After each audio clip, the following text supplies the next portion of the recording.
Hello, I'm Dazad500, and this is your presidential fact of the day. There was a time in the mid-19th century when all of the presidents elected were born in November, and I guess all is a bit crazy of a word to say because it was only three, but the election of 1844 was won by James Polk, whose birthday is on the 2nd of November.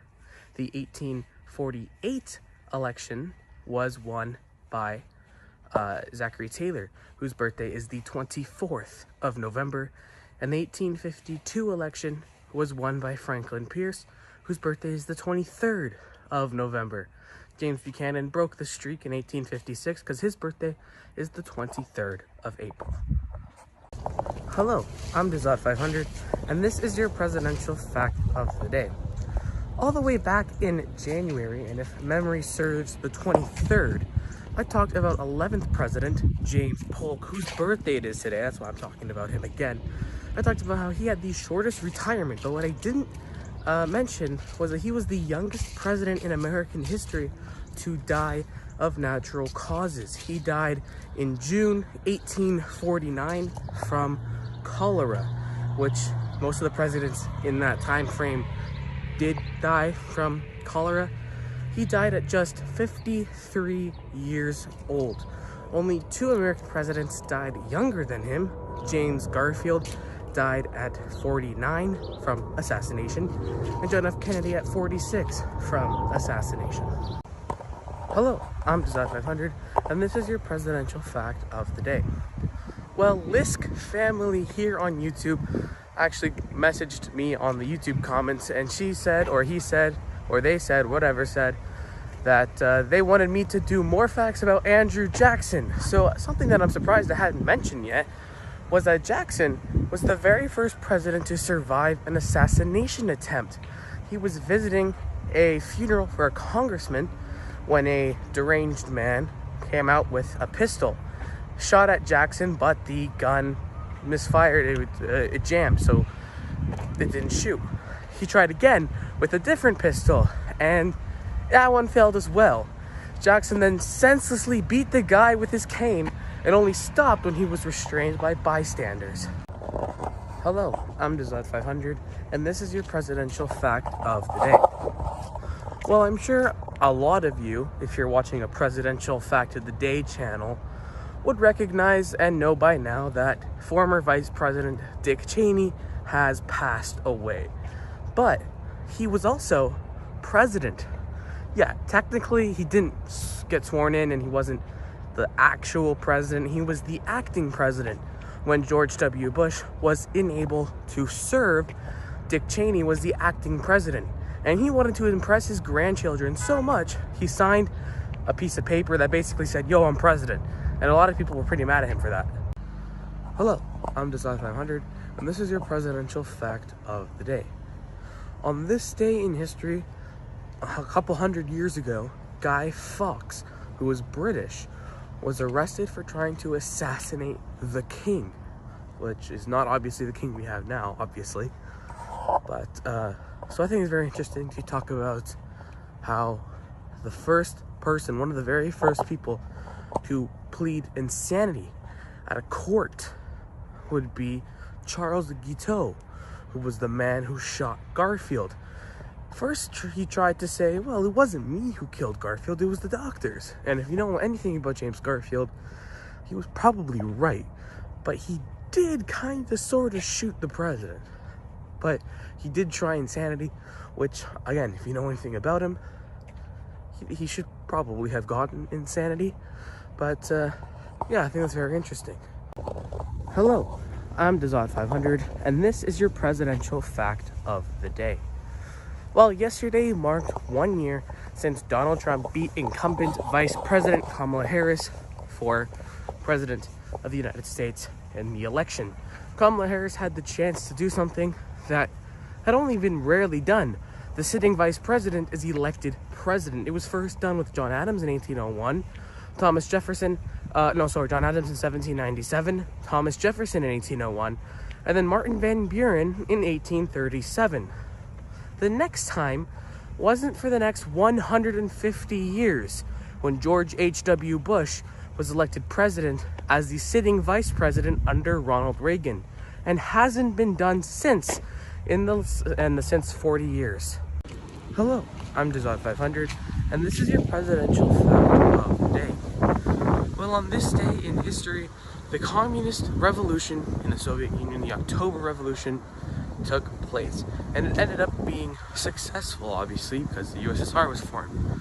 However, not a whole lot of countries liked this communist revolution, one of them kind of sort of being the United States, which banned the Communist Party, calling it an illegal organization in 1954 under the presidency of Dwight Eisenhower.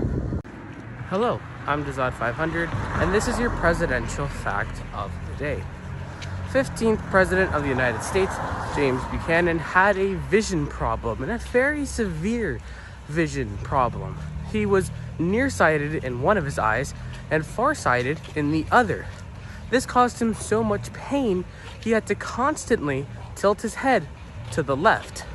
Now look at any picture of him and try and unsee that. Hello, I'm Dazad500, and this is your presidential fact of the day.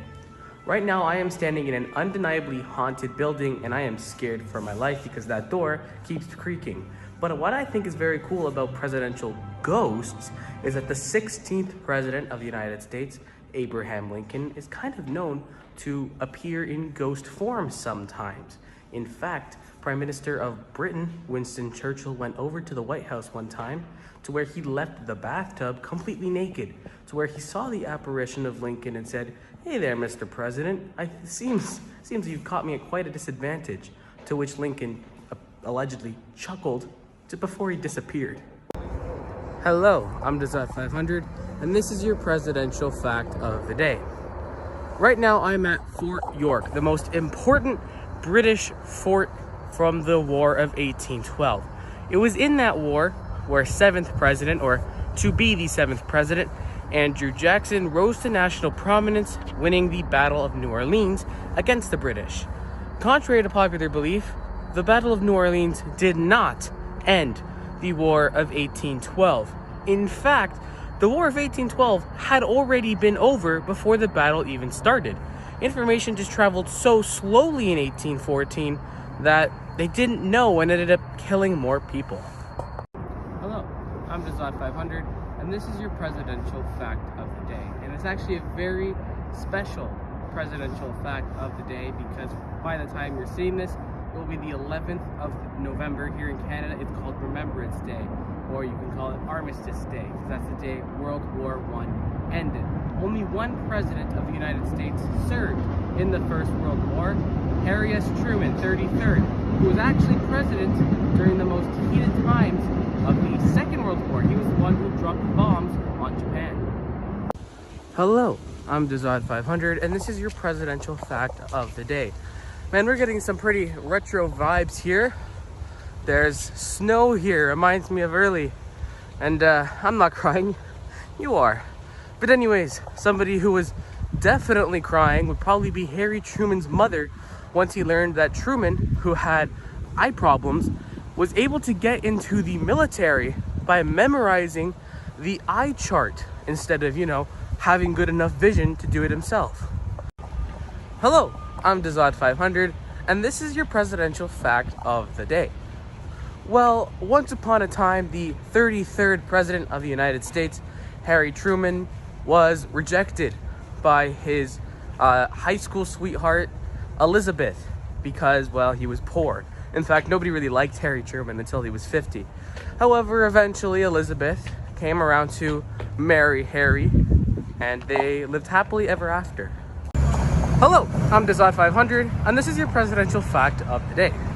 Today I am here in Stratford, Ontario with Bro.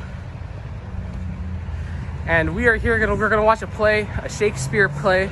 So I think it's interesting to mention how, everyone knows that Shakespeare was a great writer. He was one of the most influential writers in English language history. And one of the most influential writers in American history would be James Madison, because he wrote the Constitution of the United States, or at least he wrote most of it. He was the father of the Constitution. Hello, I'm Dazad500, and this is your presidential fact of the day. 25th President of the United States, William McKinley, was not the very first president to have a parrot, but he was the first president to name his parrot the Washington Post. In fact, the Washington Post could sing Yankee Doodle because McKinley taught him how to do so. Hello, I'm Dazad500, and this is your presidential fact of the day. The 26th President of the United States, Theodore Roosevelt, loved to fight people. He fought a lot of people. Even while he was serving as president, he continued to fight people. One of the people he fought actually fought him at the White House and blinded him in one of his eyes, which caused Roosevelt to stop fighting. But, you know, going blind in one of your eyes as president is pretty crazy. Hello, I'm Dazad500, and this is your presidential fact of the day. During the start of American presidential history, having a middle name, like having a middle name for anyone at the start of American history, was pretty atypical, because last names even weren't around 1,000 years ago, so middle names are even more rare. However, only one president has had two middle names, being George H.W. Bush, whose middle names are Herbert and Walker. Hello, I'm Dazad500, and this is your presidential fact of the day. Yesterday I talked about how George H.W. Bush was the only American president to ever have two middle names. And somebody commented, why doesn't his son, George W. Bush, also have Herbert as one of his middle names? Well, that's because when the father, George H.W. Bush, was born in 1924, his parents couldn't decide if his singular middle name should be Herbert to honor his mother's side or Walker to honor his father's side. And Walker had been in his father's side for generations. So when George W. Bush was born, they decided to just have Walker because it had been in the dad's family side for years. And not, you know, his grandmother on his dad's side. They didn't decide to put that in. Hello, I'm Dazad500, and this is your presidential fact of the day. Well, today is the 19th of November, which means that on this day, 196 years ago, was 194 years ago, sorry, 194 years ago was the birthday of the 20th President of the United States, James A. Garfield. He was born the 19th of November, and he was killed on the 19th of September, which was a Monday. He was killed on a Monday, and of course that's the day that Garfield the orange cat absolutely does not like. I wonder if, since Garfield is indirectly named after the president, I wonder if that was done on purpose. Hello, I'm Dazad500, and this is your presidential fact of the day. The very first president of the United States was, I hope you know, George Washington. And if you put him into the modern world and did exactly his life over again, he would have only gone to two countries. The United States, obviously, but also Barbados, where he went when he was when he contracted tuberculosis. And, you know, 1700s. When you get tuberculosis, the doctor recommends going to a warmer climate, like Barbados. Hello, I'm Dazad500, and this is your presidential fact of the day. If you've been watching my presidential fact of the day series all the way since it started back in January, well, first off, thank you, because it's been a long 11 months. But if you have also, you would know that I've made a couple videos, I think 2 or 3 videos now, about James Madison and his status as author of the Constitution. We're gonna bump that up one more. When he was researching to, you know, write the Constitution, he read over 200 books that his buddy Thomas Jefferson sent from his time living in France, so that he could, you know, he knows what he's talking about. Because a 24-year-old writing the Constitution of a new country, I don't know if I'd want that. Hello, I'm Dazad500, and this is your presidential fact of the day. Today is the 22nd of November. 62 years ago, President John F. Kennedy was shot and killed in Dallas, Texas. And he actually had a lot of back problems. And that's why, because he had these back problems, he was prevented from ducking fully after the first shot, which didn't kill him. The first shot didn't kill him. And he was prevented from ducking after the first shot hit because of his severe back problems. And that, of course, led to the second shot, which, as far as we know, did kill him. Hello, I'm Dazod500, and this is your presidential fact of the day. Today is the 23rd of November, and on this day in 1939, it was what's called Franksgiving.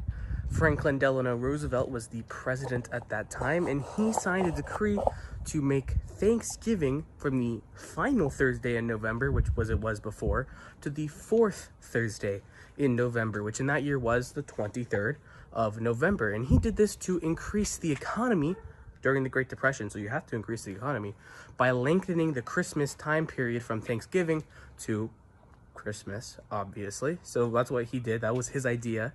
Some states mocked this, and they kept Thanksgiving as the final Friday and called the first one mockingly Franksgiving, obviously. That's how we get Franksgiving.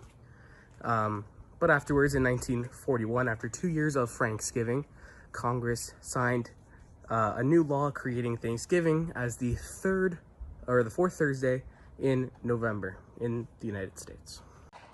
Hello, I'm Dazod500, and this is your presidential fact of the day.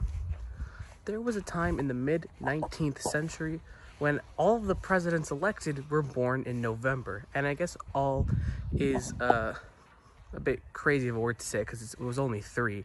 But the election of 1844 was won by James Polk, whose birthday is on the 2nd of November. The 1848 election was won by Zachary Taylor, whose birthday is the 24th of November. And the 1852 election was won by Franklin Pierce, whose birthday is the 23rd of November. James Buchanan broke the streak in 1856 because his birthday is the 23rd of April. Hello, I'm Dazod500, and this is your presidential fact of the day. I'm currently inside because I am very, very sick, so that's why I'm inside. I'm not walking outside. So I figured while I'm behind the screen all day, I might as well just edit just this one presidential fact of the day. So I wanted to share this picture with you. This picture that's on screen shows the funeral procession of Abraham Lincoln in New York. And in the window over here is future President Theodore Roosevelt. It's very interesting that there's an actual picture of the two of them without them even knowing. Hello, I'm Dazod500, and this is your presidential fact of the day. Have you ever heard a voice recording of John Adams? I surely hope not, because he died in 1826, at least, 60 years before voice recording technology even existed? So if you did, please share it with us. But we do have accounts from when he was actually alive on what his voices sounded like. And actually, he had a lisp. And this was because he refused to wear dentures. Hello, I'm Dazod500, and this is your presidential fact of the day. Well, it has been made known to me that it is Thanksgiving south of the border in the United States. So, to all my American viewers, which I can only assume is the large majority of you guys, happy Thanksgiving. I thought it'd be very interesting to make today's presidential fact of the day about Thanksgiving. And while one of the, most celebrated traditions from Thanksgiving is pardoning the turkey before Thanksgiving, that tradition only started in 1989 under President George H.W. Bush. Hello, I'm Dazod500, and this is your presidential fact of the day. The 44th president of the United States, Barack Obama, was the very first president to do a lot of things, but he was also the very first American president who was born and served under the same American flag with 50 stars. Hello, I'm Dazod500, and this is your presidential fact of the day. When you think of couples, you probably think of two people sharing a bed at night, right? Well, for presidential couples, that's actually pretty rare. Well, in more recent years, it isn't. But the very first presidential couple to share beds together were the Fords in 1974. Duh. Hello, I'm Design 500, and this is your presidential fact of the day. Well, the fourth president of the United States, James Madison, was the very, very first president to serve as president with either one of his parents still alive and kicking, that being his mom, who actually was like in her 80s or something, and he was president with her alive.